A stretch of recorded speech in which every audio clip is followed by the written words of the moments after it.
What if Stars and Stripes from My Hero Academia was in Jujutsu Kaisen? Well, my boy Raphael sent me a concept of how this might translate, so let's go over it. All right, so before we dig into Raphael's concept here, let me give you the quick rundown of what her power was in MHA. And her quirk was called New Order. And essentially, how it worked is that she could impose rules on reality, like essentially just change things to be however she dictated them. For example, she could change a rule about herself, like make me gargantuan or make me stronger, faster, etc.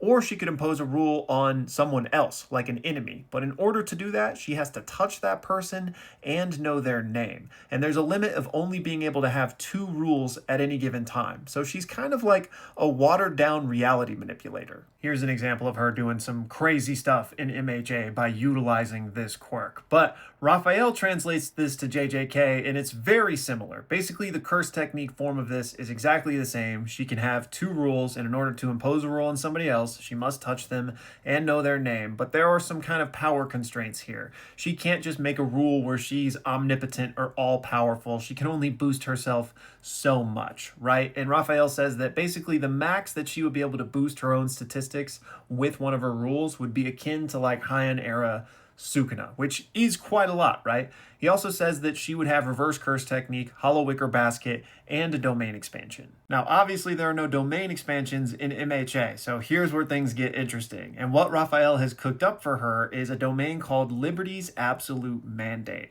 And what this looks like aesthetically would be this big, like, open air arena, blue skies, white clouds, kind of like the aesthetic you see behind me here. And Raphael says that within the domain, she would now get to have an additional rule with a total of 3 that she could impose upon reality.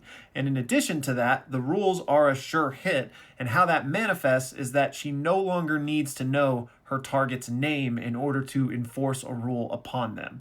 Basically, this is an auto win condition, right? Because you can set 3 rules to basically greatly handicap your opponent. And then finally, Raphael has cooked up a maximum technique for Stars and Stripes as well, which he has called Jurisdiction. And essentially how this works is that she can sacrifice one of her 2 rules that she can impose in order to buff the one remaining rule that she has, so that she's no longer capped by the restrictions that she previously was, meaning she could enhance herself even stronger and even faster, or debilitate her enemy even more. I think this is really cool. I love seeing characters translated into other systems like this. It might be the D&D nerd in me, but Raphael, really cool concept, and I think if this Stars and Stripes was in JJK, she would easily be special grade. I mean, that domain is basically good night for anybody. Let me know y'all's thoughts.